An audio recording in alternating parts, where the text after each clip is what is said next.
We want to work with you. And so, in that very short period of time, we, as Duwamish people, went from hunter-gatherers into a people that were displaced by these new settlers. And they said, you cannot live here anymore. And so they pushed us off. Some of us went to reservations. Some of us went out into the woods. Some of us married into the society around us. And that's who you see as Duwamish people today. We have not forgotten who we are. We are the same people as you. We are the same people as my ancestors that have been here since the ice went away 14,000 years ago.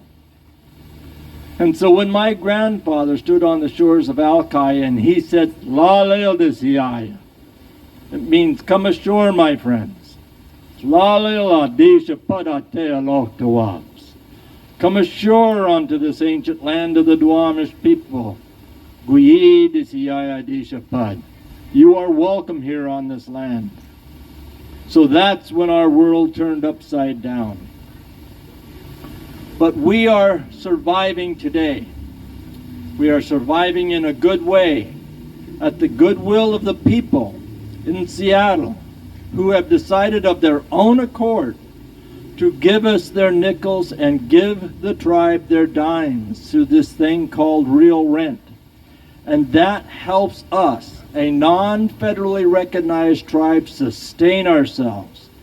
And so it's with your goodwill that the indigenous people that have been here for all of this time continue to survive and survive well within these bounds.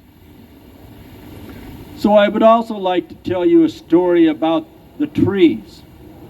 And so today is a very hot day, and I see people gathered under the trees for shade.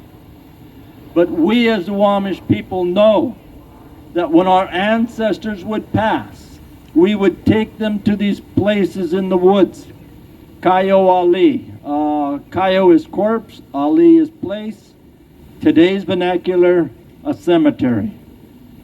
And we would bury our people. For high status people, we would put them in trees, high up. For other people, when disease started to come and we started to perish in mass, we would take them out into these places, Kayo Ali, where their material, all their soft material, their bones and their skin and all of that would decay and go down into the ground to be absorbed into the ground through the mycorrhiza fungi and then brought back up through the symbiotic relationship with the trees and the fungi. And so when you look around and you see a tree here in Seattle, there could be an ancient Duwamish ancestor at the DNA level in those trees. And so these trees continue to be the harbingers of the ancient Duwamish people. They are more like time capsules. And so when you hear us talking about nature and how we love our nature, we take care of our people, and we take care of the area around us, this is what we're talking about. That we see our relatives in the trees, that we appreciate them.